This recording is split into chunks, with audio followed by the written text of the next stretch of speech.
The morning sun cast long shadows across the dusty trail as Samuel Morgan guided his horse through the winding path that led to the abandoned homestead. He had been riding for 3 hours, following reports from neighboring ranchers about strange sounds coming from the old Patterson place. The property had been empty for months, ever since the bank foreclosure, and Samuel knew it was his responsibility as the largest landowner in the area to check on any unusual activity. Samuel was a man of 52 years, weathered by decades of ranch life under the harsh Texas sun. His hands were calloused from years of hard work, and his eyes held the steady gaze of someone who had seen both the beauty and brutality of frontier life. He owned the Circle M Ranch, a sprawling property that had been in his family for 3 generations. Despite his success, Samuel had always felt a deep loneliness that came from never having a family of his own. As he approached the dilapidated farmhouse, Samuel noticed that the front door hung askew on its hinges. Weeds had grown tall around the porch, and several windows were broken. The sight filled him with sadness, remembering how the Patterson family had once made this place a warm, welcoming home. Tom Patterson had been a good man, but drought and debt had eventually forced him to abandon everything he had worked for. Samuel dismounted his horse and tied the reins to a fence post. The silence was unsettling, broken only by the occasional creak of old wood in the wind. He walked slowly toward the house, his boots crunching on the dried grass. Something about the place felt different today, though he couldn't quite put his finger on what it was. As he rounded the corner of the house, Samuel stopped dead in his tracks. There, in the small garden behind the farmhouse, stood a young girl. She couldn't have been more than 8 years old, her dark hair tangled and dirty, wearing a faded blue dress that was far too big for her small frame. But it wasn't the sight of the child that made Samuel's blood run cold, it was what lay at her feet. The remains of what had once been a woman were partially buried in the soft earth of the garden. The girl stood perfectly still, staring down at the makeshift grave with an expression that was far too mature for her young face. Her hands were dirty from digging, and Samuel could see that she had been trying to cover the body with handfuls of soil and fallen leaves. Samuel felt his heart racing as he tried to process what he was seeing. The child hadn't noticed him yet, completely absorbed in her grim task. He took a step closer, careful not to startle her, and gently cleared his throat. The girl's head snapped up, her large brown eyes meeting his with a mixture of fear and defiance. She didn't run or cry out, but instead stood her ground, positioning herself protectively over the grave. "Hello there," Samuel said softly, removing his hat in a gesture of respect. "My name is Samuel Morgan. I live on the ranch just over that hill." The girl remained silent, but her eyes never left his face. Samuel could see that she was evaluating him, trying to determine if he was a threat. Her small hands were clenched into fists at her sides, ready to fight despite her obvious exhaustion. "What's your name, sweetheart?" Samuel asked, taking another careful step forward. "Emma," the girl finally whispered, her voice hoarse from lack of use. "Emma Patterson." The name hit Samuel like a physical blow. He remembered Emma now, Tom Patterson's granddaughter who had come to live with the family after her parents died in a train accident 2 years ago. He had seen her a few times in town with her grandmother, Martha Patterson. The woman lying in the makeshift grave must be Martha. "Emma, how long have you been here alone?" Samuel asked, his voice filled with gentle concern. The girl's lower lip began to tremble, but she fought to maintain her composure. "Grandma got sick," she said. "She got real sick and couldn't get out of bed. I tried to take care of her, but she kept getting worse. She stopped eating, and then she stopped talking to me." Samuel felt tears stinging his eyes as he imagined this young child trying to care for a dying woman with no help, no resources, and no one to turn to. The nearest neighbor was miles away, and Emma was too young to make such a journey on foot. "When did your grandmother pass away, honey?" Samuel asked, though he dreaded the answer. 3 days ago, Emma replied, her voice barely above a whisper. "I knew she was gone when she got cold. I tried to wake her up, but she wouldn't open her eyes. I didn't know what to do, so I brought her out here to the garden. She always loved working in the garden." The simple statement broke Samuel's heart. This child had somehow managed to move her grandmother's body and had been trying to give her a proper burial with nothing but her own small hands and fierce determination. "Emma, you did the right thing," Samuel said, slowly approaching her. "Your grandmother would be proud of how brave you've been, but you can't stay here alone anymore. It's not safe, and you need food and clean water." "I can't leave, Grandma," Emma said firmly, fresh tears now flowing down her dirty cheeks. "She's all I had left. If I leave, who will watch over her?" Samuel knelt down in the dirt beside the grave, bringing himself to Emma's eye level. He could see the fear and confusion in her young face, but also a remarkable strength that reminded him of the hardy pioneer women who had helped settle this land. "Your grandmother isn't really here anymore, Emma," he said gently. "The part of her that loved you and took care of you. That's gone to heaven to be with your parents. What we need to do now is make sure you're safe and taken care of, because that's what she would want." Emma looked down at the grave and then back at Samuel. "Where would I go?" she asked. "I don't have any other family. Grandpa Tom went away to find work and never came back." Samuel felt something shift inside his chest as he looked at this brave, lost child. He had spent his entire adult life focused on building his ranch and accumulating wealth, but he had never found the one thing that truly mattered: a family to share it with. Perhaps this was no accident. Perhaps this was exactly where he was meant to be at exactly this moment. "Emma," he said, his voice steady and sure, "you're under my protection now. I'm going to take you home with me, and I'm going to make sure you have everything you need. You'll have a warm bed, good food, and you'll never have to be scared or alone again." The girl studied his face for a long moment, as if trying to read his intentions. Samuel waited patiently, knowing that trust would have to be earned, especially from a child who had been through so much trauma. "What about Grandma?" Emma asked. "We can't just leave her here." "We're going to do right by your grandmother," Samuel promised. "I'll arrange for the pastor to come out here and give her a proper burial with prayers and flowers. We'll make sure she has a beautiful headstone with her name on it, and you can visit whenever you want to." Emma nodded slowly, seeming to accept this plan. She looked around the abandoned farmhouse one last time, then back at Samuel. "Will you really take care of me?" she asked. "For always." "For always," Samuel confirmed, extending his hand to her. "I promise you that on my honor as a man and a Christian. You'll be my family now, and I'll be yours." Emma hesitated for just a moment, then placed her small, dirty hand in his large, calloused one. The simple gesture felt like the most important moment of Samuel's entire life. "Come on, then," he said, standing up and gently pulling her with him. "Let's get you cleaned up and fed, and then we'll come back to take care of your grandmother properly." As they walked toward his horse, Emma suddenly stopped and looked back at the grave. "Thank you, Grandma," she whispered. "Thank you for taking care of me as long as you could." Samuel lifted Emma onto his horse, then mounted behind her.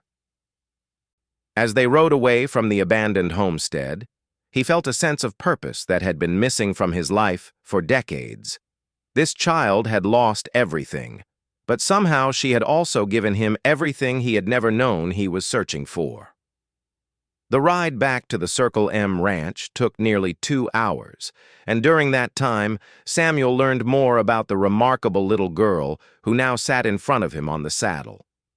Emma told him about the last few months at the homestead, how her grandmother had tried to keep things normal even as their situation became increasingly desperate. "Grandma taught me how to read," Emma said, her voice growing stronger as she became more comfortable with Samuel. She said that no matter what happened to us, no one could ever take away the things I learned. She made me practice my letters every day, even when we didn't have much food. Samuel was impressed by Martha Patterson's wisdom and determination. Even facing poverty and illness, she had focused on giving her granddaughter the tools she would need to succeed in life. "We have lots of books at the ranch," Samuel told Emma. "I think you'd like the library. It's a whole room filled with nothing but books." Emma's eyes widened with excitement. "A whole room? Just for books?"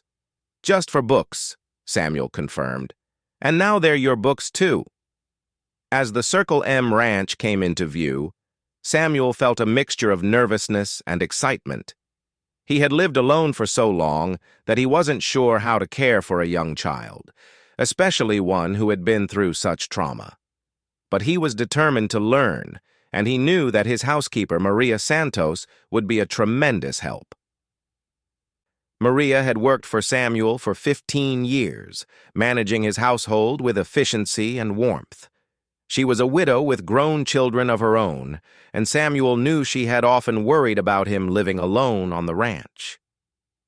When they arrived at the main house, Maria came out onto the porch, her face showing concern and curiosity at the sight of the young girl. Samuel dismounted and helped Emma down from the horse. "Maria, this is Emma Patterson. She's going to be living with us from now on. She's had a very difficult time, and she needs our care." Maria's maternal instincts kicked in immediately. She could see that the child was exhausted, frightened, and in desperate need of a bath and a good meal. Without asking any questions, she swept Emma into her arms and began making plans. "Come, Misha," Maria said in her accented English, using the Spanish term of endearment that meant, "my daughter." "Let's get you cleaned up and fed. You look like you haven't had a proper meal in weeks." As Maria led Emma into the house, Samuel stood on the porch and watched them go. For the first time in his adult life, his house felt like a true home. He knew that the road ahead would be challenging. There would be legal issues to resolve, adjustments to make, and healing that needed to happen for all of them. That evening, after Emma had been bathed, fed, and tucked into bed in the guest room that would soon become her permanent bedroom, Samuel sat on his porch and reflected on the day's events. The transformation in the child had been remarkable. Clean clothes, a full stomach, and the security of knowing she was safe had brought color back to her cheeks and a sparkle to her brown eyes. Before going to sleep, Emma had asked Samuel if he meant what he said about being her family forever. He had knelt beside her bed and taken her small hands in his, looking directly into her eyes as he repeated his promise. The trust he saw growing there was the most precious thing he had ever been given. Samuel knew that tomorrow would bring new challenges. He would need to contact the authorities about Martha Patterson's death, arrange for a proper funeral, and begin the legal process of becoming Emma's guardian. But tonight, for the first time in years, he wasn't thinking about cattle prices, water rights, or ranch business. Tonight, he was thinking about enrolling a young girl in school, about teaching her to ride horses, and about all the ways he could help her heal from the trauma she had endured. Samuel Morgan had spent his entire life building something that would last, but he had never imagined that his greatest legacy would be the love and protection he could offer to one small, brave child. As the stars appeared in the vast Texas sky, Samuel whispered a prayer of gratitude. He had set out that morning to investigate a disturbance at an abandoned farm. Instead, he had discovered his purpose, his family, and a chance to make a difference in the life of someone who needed him more than he had ever needed anything. The rancher had given his word, and Samuel Morgan was a man who always kept his promises. Emma Patterson was under his protection now, and he would spend the rest of his life making sure she knew she was loved, valued, and safe. 3 months had passed since Samuel Morgan brought Emma Patterson to the Circle M Ranch, and the changes in both their lives had been profound. The legal arrangements had been completed with surprising ease. Martha Patterson's will, discovered among her papers, had named Samuel as Emma's guardian in the event that Tom Patterson could not be located. It seemed that even in her final days, Martha had recognized Samuel's good character and had trusted him with her granddaughter's future. Emma's physical transformation had been remarkable. The thin, frightened child who had stood over her grandmother's grave had blossomed into a healthy, curious 8-year-old with bright eyes and a ready smile. Maria's cooking had put weight on her small frame, and the security of knowing she had a permanent home had allowed her natural personality to emerge. But the emotional healing was a more complex journey, one that required patience and understanding from everyone at the ranch. Emma still had nightmares about her grandmother's final days, and there were moments when the weight of her losses would suddenly overwhelm her. Samuel had learned to recognize the signs, the way she would become quiet and withdrawn, how she would instinctively check the locks on all the doors and windows, ensuring that no one could leave without her knowing. On this particular morning, Samuel was teaching Emma how to care for the horses in the stable. She had shown a natural affinity for the animals, and working with them seemed to bring her peace.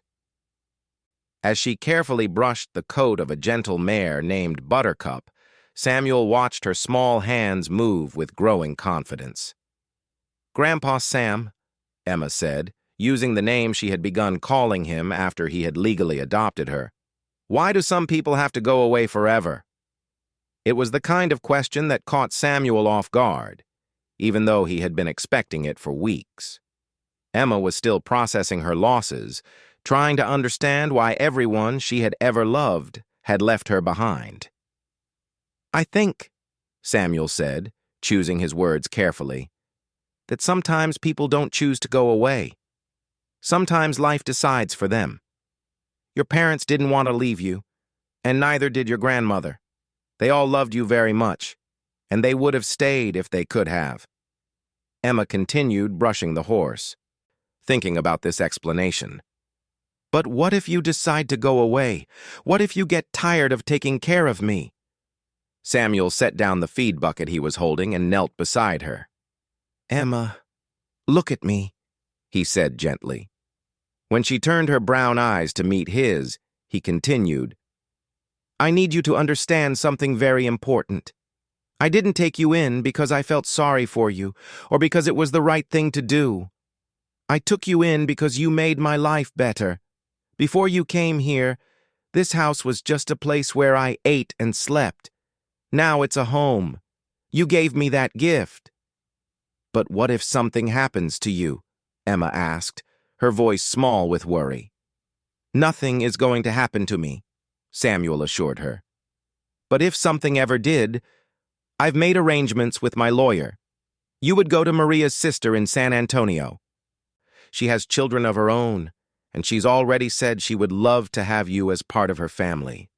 You will never be alone or unprotected again. I've made sure of that."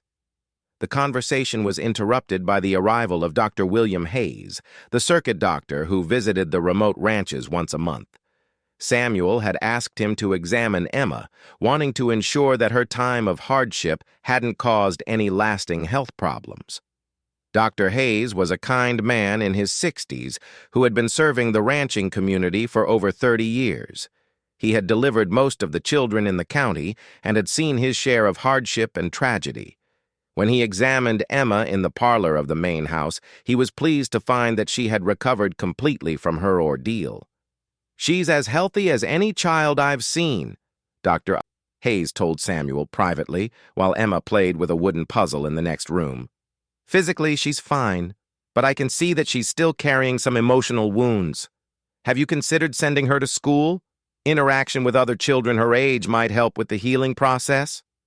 Samuel had been thinking about school for weeks, but he wasn't sure if Emma was ready. The nearest schoolhouse was in Millerville, 15 miles away, which would mean either a long daily ride or boarding Emma in town during the week. The thought of being separated from her for even a few days filled him with anxiety. That evening, over dinner, Samuel brought up the subject of school. Emma's reaction was immediate and strong. "Please don't make me go away," she said, tears filling her eyes. "I promise I'll be good." "I'll help more with the chores and I won't ask for anything. Please don't send me away." Samuel was stunned by her response. He realized that Emma had interpreted the suggestion of school as a rejection, a sign that he was tired of her and wanted to get rid of her. "Emma, sweetheart, school isn't a punishment," he explained, moving his chair closer to hers. "It's a gift. Your grandmother taught you to read because she knew that education would give you opportunities in life. School would help you learn even more. Mathematics, geography, history. It would prepare you for whatever you might want to do when you grow up. But I want to stay here with you," Emma said. "I want to learn how to run the ranch. Can't you teach me everything I need to know?" Samuel smiled at her earnestness. "I can teach you about ranching, and I will. But there's a whole world beyond this ranch, Emma. Someday you might want to see that world, and when you do, I want you to be ready for it." They talked long into the evening, and eventually Samuel came up with a compromise. Instead of sending Emma to the town school right away, he would hire a tutor to come to the ranch 3 days a week. This would give her the education she needed while allowing her to maintain the security of staying at home. The tutor they found was Miss Sarah Collins, a young woman from back east who had come to Texas to seek her fortune as an educator. She was 25 years old, intelligent, and patient. Exactly what Emma needed. When she arrived at the ranch for her first day of work, Emma was suspicious and standoffish, but Sarah's gentle persistence eventually won her over. "Learning is like building a house," Sarah told Emma during their first lesson. "Every fact you learn, every skill you master, is like adding another brick to that house. Eventually, you'll have built something strong and beautiful that belongs entirely to you." As the weeks passed, Emma's world began to expand in wonderful ways. She learned about distant countries and different cultures, discovered the magic of mathematics, and developed a particular love for poetry and literature. Sarah brought books from her own collection, introducing Emma to stories that fired her imagination and opened her mind to possibilities she had never considered. Samuel often listened from the next room as Emma recited her lessons or read aloud from her books. He was amazed by her intelligence and her hunger for knowledge. It reminded him of his own mother, who had been largely self-educated but had possessed a sharp mind and an insatiable curiosity about the world. One afternoon, while Emma was having her lesson, Samuel was surprised by a visit from Sheriff Tom Bradley. The sheriff was a good man who had known Samuel for many years, but his expression was serious as he dismounted from his horse. "Sam, I need to talk to you about something important," the sheriff said as they sat on the porch. "I've received a letter from a lawyer in Austin. It seems Tom Patterson has surfaced, and he's asking questions about his granddaughter." Samuel felt his blood turn cold. Tom Patterson was Emma's grandfather, Martha's husband, who had disappeared months before Martha's death. According to the legal documents, Tom was Emma's closest blood relative, which could complicate Samuel's custody of her. "What kind of questions?" Samuel asked, trying to keep his voice steady. "He's claiming that Martha had no right to name you as guardian since he was still alive and is Emma's legal next of kin. He says he's been working in the California goldfields and didn't know about Martha's death until recently. He wants Emma returned to his custody." Samuel felt as though the ground was shifting beneath his feet. The thought of losing Emma now, after they had built such a strong bond, was almost unbearable. But more than that, he was concerned about what kind of life Tom Patterson could offer. From what he remembered, Tom had been an irresponsible man who had abandoned his wife when times got tough. "What's the legal situation?" Samuel asked. "It's complicated," Sheriff Bradley admitted. "Normally, blood relatives would have priority, especially a grandparent. But the fact that Martha's will specifically named you as guardian, and that Tom abandoned the family when they needed him most, That works in your favor. Still, if he pushes this in court, it could get messy. That evening, Samuel struggled with whether to tell Emma about her grandfather's return. He decided that she deserved to know the truth, but he wanted to present it in a way that wouldn't frighten her. "Emma," he said as they sat by the fireplace after dinner, "I need to tell you something important. Your grandfather Tom is alive, and he's heard about what happened to your grandmother. He's asking about you." Emma's reaction surprised him. Instead of excitement at the news that her grandfather was alive, she looked troubled and afraid.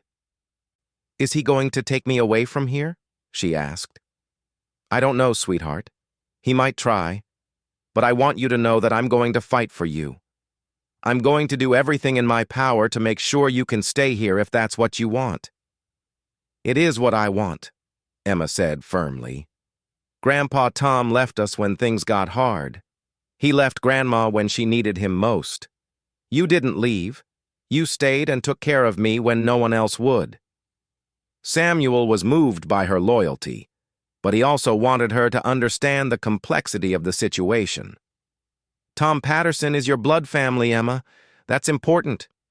If the court decides that you should be with him, I'll respect that decision. But no matter what happens, you'll always be my daughter in my heart." The legal battle that followed was indeed complex and emotionally draining. Tom Patterson arrived in Millerville 2 weeks later, and Samuel's first impression confirmed his worst fears. Tom was a man who had been worn down by years of hard drinking and harder living. His clothes were dirty, his manner was rough, and he showed little interest in Emma as a person, only in asserting his legal rights as her grandfather. When the family court hearing was held, the small courthouse was packed with local residents who had come to support Samuel. The judge, a fair-minded man named Judge Morrison, listened carefully to both sides of the case. Tom Patterson's lawyer argued that blood relationships trumped all other considerations, and that Tom had a legal right to custody of his granddaughter. He claimed that Tom had been working hard to establish himself financially and was now ready to provide for Emma. Samuel's lawyer presented a different picture. He called witnesses who testified about Tom's abandonment of his family, about Samuel's excellent character and financial stability, and about Emma's clear preference to remain where she was. Miss Sarah Collins testified about Emma's educational progress and emotional well-being since coming to live with Samuel.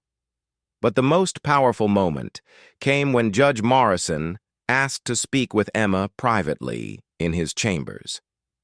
When they emerged 20 minutes later, the judge's decision was clear. "This court recognizes that Mr. Patterson has legal standing as the child's grandfather," Judge Morrison said. "However, the evidence shows that he voluntarily abandoned his family responsibilities and that the child has formed a strong, healthy attachment to Mr. Morgan.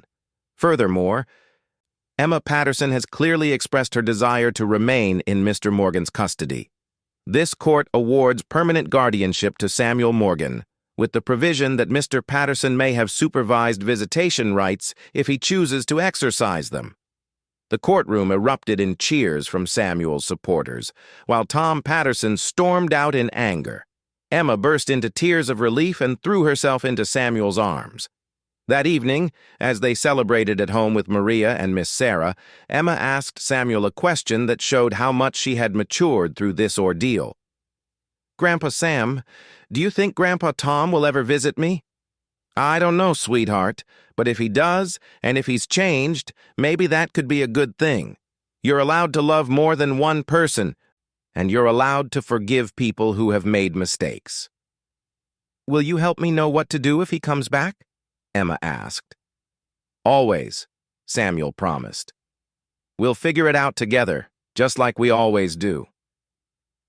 As Emma prepared for bed that night, she stopped at the door of Samuel's study, where he was going through some ranch paperwork. "Grandpa Sam," she said, "I learned something today." "What's that, sweetheart?" "I learned that family isn't just about who you're related to. It's about who chooses to stay with you and love you, even when things get hard. Samuel felt his eyes fill with tears as he looked at this remarkable child who had taught him just as much as he had taught her. She was right. Family was about choice, commitment, and love. And they had chosen each other. The legal battle had been difficult, but it had also strengthened their bond and given Emma a sense of security that she had never fully possessed before. She knew now that Samuel's commitment to her was unshakable, tested in court, and proven beyond doubt. As winter turned to spring on the Circle M ranch, Emma continued to thrive under Sarah's tutoring. She had advanced far beyond what was expected for a child her age, and Sarah was already talking about the possibility of Emma eventually attending a women's college back east. But Emma remained focused on the present, on the life she was building with Samuel on the ranch. She had learned to ride horses with confidence, could help with many of the ranch chores, and had even begun learning basic bookkeeping from Samuel. More importantly, she had learned to trust again, to believe that the people who loved her would stay and protect her. Samuel, too, had been transformed by the experience. The responsibility of raising Emma had given him a sense of purpose that went far beyond building wealth or expanding his land holdings. He had discovered that his greatest success would be measured not in acres or cattle, but in the kind of person Emma became, and the love they shared as father and daughter. The challenge from Tom Patterson had ultimately made them stronger, proving that their bond was built on something much more solid than legal documents or blood relationships. It was built on love, trust, and the daily choice to be family to each other, no matter what obstacles they might face. 7 years had passed since the courthouse victory that secured Emma's place in Samuel's life, and the Circle M ranch had become something neither of them could have imagined that first day when he found her standing over her grandmother's grave. Emma Patterson Morgan, now 15 years old, had grown into a remarkable young woman whose intelligence, compassion, and strength of character reflected the careful nurturing she had received. The ranch itself had prospered during these years, but not merely in terms of cattle and land. Samuel had expanded the operation to include a small school for the children of ranch workers, with Emma serving as assistant teacher to Miss Sarah, who had become like an older sister to her. The bunkhouse had been converted to accommodate families, and the Circle M had become known throughout Texas as a place where hard-working people could build a good life. Emma had grown tall and graceful, with her grandmother's gentle eyes and her late mother's strong chin. Her dark hair, once tangled and dirty, now fell in neat braids down her back. But it was her mind that had truly flourished under Samuel and Sarah's guidance. She had read every book in Samuel's library twice over, could calculate complex mathematical problems in her head, and had developed a particular talent for writing that impressed everyone who read her work. On this warm spring morning, Emma was helping Samuel review the ranch's financial records when a rider appeared on the horizon. As he drew closer, they could see it was Sheriff Bradley, now graying but still serving the county with dedication. "Morning, Sam. Morning, Emma," the sheriff called as he dismounted. "I'm afraid I have some news that might interest you both. Tom Patterson died 3 days ago in a saloon fight in Austin. Thought you should know." Emma felt a complicated mixture of emotions wash over her. She had seen her grandfather only twice since the custody hearing, brief, awkward visits that had left her feeling more confused than comforted. Tom Patterson had never really tried to build a relationship with her, seeming more interested in asserting his rights than in getting to know his granddaughter. "How do you feel about this news?" Samuel asked her gently after the sheriff had left. "Sad," Emma said honestly. "Not because I'll miss him, but because he never let himself know me. He missed out on something wonderful because he was too proud and angry to try." Samuel nodded, proud of her wisdom and emotional maturity. "That's a very mature way to look at it, sweetheart. Sometimes people make choices that hurt them more than they hurt anyone else." That evening, as they sat on the porch watching the sunset, Emma brought up a subject that had been on her mind for months. "Grandpa Sam, Miss Sarah thinks I should consider applying to the women's college in Austin. She says I have the ability to become a teacher or maybe even a writer, but I don't want to leave the ranch. This is my home." Samuel had been expecting this conversation, and he had thought carefully about how to respond. Emma's education had progressed far beyond what the local area could offer, and he knew that her potential was limitless. But he also understood her attachment to the ranch and her reluctance to leave the only real home she had ever known. "Emma, do you remember what I told you about your grandmother teaching you to read?" Samuel asked. "You said she was giving me tools that no one could ever take away." "That's right, and now you have a chance to gather even more tools. College would teach you things that could help you do anything you want with your life. Run this ranch better, start a school of your own, write books that could touch thousands of lives. The ranch will always be here, and it will always be your home. But this opportunity might not come again." Emma was quiet for a long moment, watching the last light fade from the sky. "Would you visit me? If I went to college, I mean?" "Try to keep me away," Samuel said with a smile. "Austin is only 3 days' ride. I'd probably drive you crazy with my visits." The application process took several months, during which Emma worked harder than ever with Miss Sarah to prepare for the entrance examinations. When the acceptance letter finally arrived in late summer, the entire ranch celebrated. Emma Patterson Morgan had been accepted to the University of Texas Women's College with a partial scholarship based on her academic achievements. The day of departure was emotional for everyone on the ranch. Maria had spent weeks preparing clothes and supplies for Emma, treating her like the daughter she had never had. Miss Sarah had compiled a collection of books and study materials, while Samuel had quietly arranged for a generous bank account to cover any expenses Emma might encounter.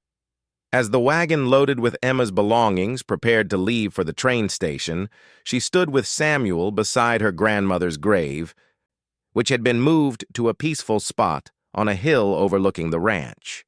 The simple headstone read, "Martha Patterson, beloved wife, mother, and grandmother. Her love lives on." "Thank you, Grandma," Emma whispered. "Thank you for teaching me that love is stronger than fear and for trusting Grandpa Sam to take care of me."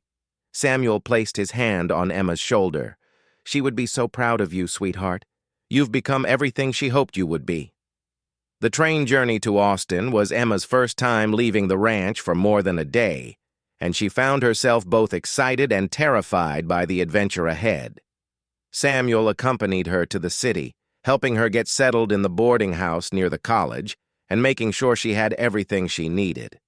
"Remember," he told her as they said goodbye at the train station, "you can come home anytime you want.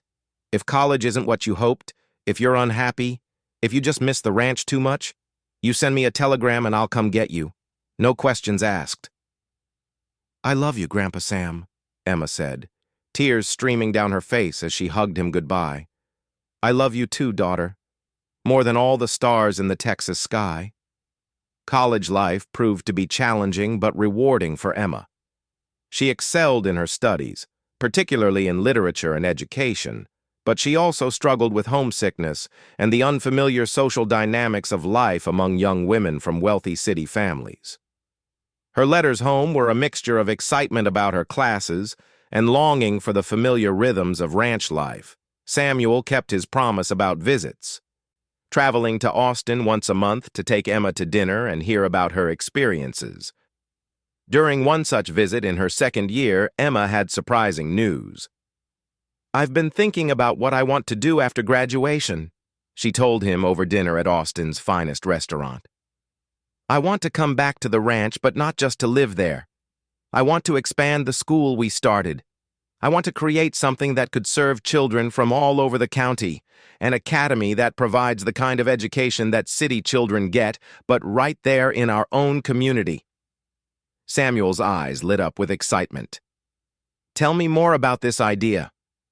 Well, Miss Sarah has taught me so much about educational methods and curriculum development, and I've learned about administration and organization here at college. I think we could build something truly special, a place where children from ranching families could get a first-rate education without having to leave home. We could even provide boarding facilities for children from more distant ranches. The more Emma talked about her vision, the more excited Samuel became. This was exactly the kind of project that could make a real difference in their community, and it would allow Emma to use her education in a way that brought her back home. How much would something like this cost to build and operate? Samuel asked. I've been working on that, Emma said, pulling out a notebook filled with careful calculations. It would require a significant initial investment, but I think it could become self-sustaining through tuition and maybe some support from the state.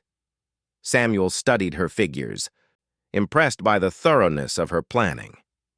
Emma, I think this is a wonderful idea. When you graduate, we'll start working on making it happen. During Emma's final year of college, unexpected news arrived that would change both their lives once again. A letter came from a law firm in San Francisco, informing Samuel that he had inherited a substantial sum of money from a distant cousin he had barely known. The inheritance was large enough to fund Emma's educational academy several times over. It's like the universe is telling us that we're on the right path, Emma said when Samuel shared the news during one of his visits. But the letter also contained another piece of information that gave them both pause. The cousin had left detailed records showing that Tom Patterson had actually tried to contact Martha several times before her death, sending money that never reached her because the letters were misdirected. The cousin had been holding on to $500 that Tom had asked him to forward to his wife, money that could have made a crucial difference during Martha's final illness. He was trying to help, Emma said quietly. All this time I thought he had simply abandoned us, but he was actually trying to send money home.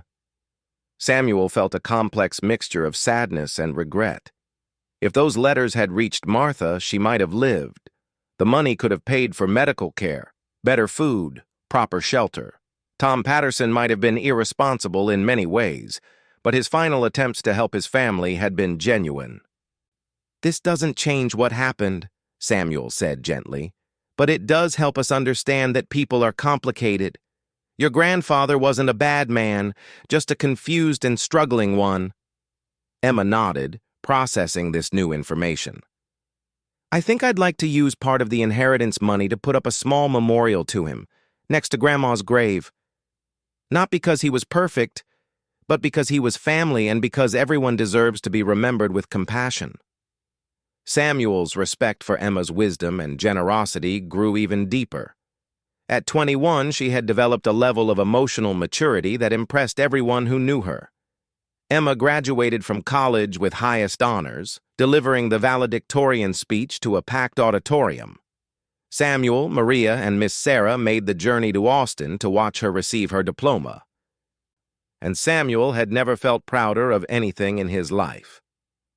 The Patterson-Morgan Academy, as it came to be known, opened its doors 2 years later.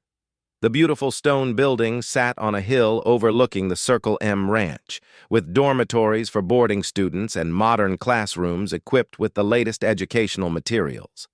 Emma served as headmistress, with Miss Sarah as her assistant director, and they quickly earned a reputation for academic excellence that attracted students from across Texas. But Emma's greatest achievement was not professional, it was personal.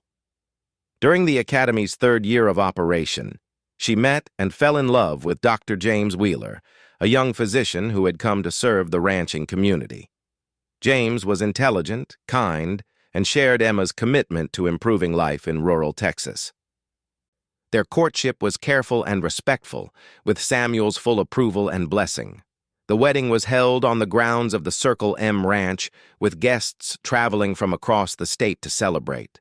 Emma wore her grandmother's wedding dress, carefully preserved and altered by Maria, and Samuel walked her down the aisle with tears of joy streaming down his face. "You've given me the greatest gift a man could ask for," Samuel told Emma as they danced at the reception. "You've shown me what it means to be a father, and you've made my life meaningful in ways I never imagined possible." "You saved my life, Grandpa Sam," Emma replied. "But more than that, you taught me how to live with courage, compassion, and purpose. Everything good in my life started with your decision to protect me that day." Dr. Bort James and Emma built their home on the ranch, close enough to the main house that Samuel could remain involved in their daily lives, but far enough away to give them privacy as a young married couple. When Emma and James's first child was born, a daughter they named Martha after Emma's grandmother, Samuel felt the circle of his life completing itself in the most beautiful way possible. As he sat on his porch one evening, holding baby Martha, while Emma and James planned the academy's expansion, Samuel reflected on the journey that had brought them all to this moment. He had started out as a lonely rancher, focused on building wealth and land holdings. Through his decision to protect one frightened orphaned child, he had discovered the true meaning of family, purpose, and legacy. The little girl who had stood over her grandmother's grave had grown into a woman who was now protecting and nurturing dozens of children through her academy.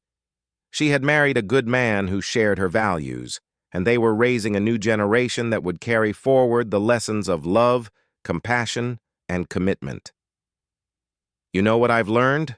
Samuel said to Emma as they watched the sunset paint the sky in brilliant oranges and purples. "What's that, Grandpa Sam?" "I've learned that sometimes the most important thing you can do is simply show up when someone needs you. Everything else, all the good that comes after, that's just grace." Emma smiled and took his weathered hand in her young, strong one. "You didn't just show up that day. You stayed. You kept your promise to protect me, and you never stopped keeping it." As the stars began to appear in the vast Texas sky, 3 generations of the Morgan family sat together on the porch, surrounded by the ranch that had become so much more than a place of business. It had become a sanctuary, a school, a community, and most importantly, a home where love triumphed over loss and where broken lives could be made whole again. The orphaned child who had lost everything had grown up to create a place where other children could find safety, education, and hope. The lonely rancher who had never had a family of his own had discovered that family could be chosen, built, and sustained through daily acts of love and commitment. Samuel Morgan had whispered, "You're under my protection," to a frightened little girl 23 years ago. And he had spent every day since then proving that his word was his bond. Now, watching Emma rock her own daughter to sleep, he knew that his protection would extend far beyond his own lifetime. Emma would carry forward the lessons he had taught her, and she would teach them to her children, and they to theirs. The rancher's promise had become a legacy that would endure for generations, built not on wealth or land, but on the simple truth that love, when offered freely and protected fiercely, has the power to transform lives and create miracles that echo through time.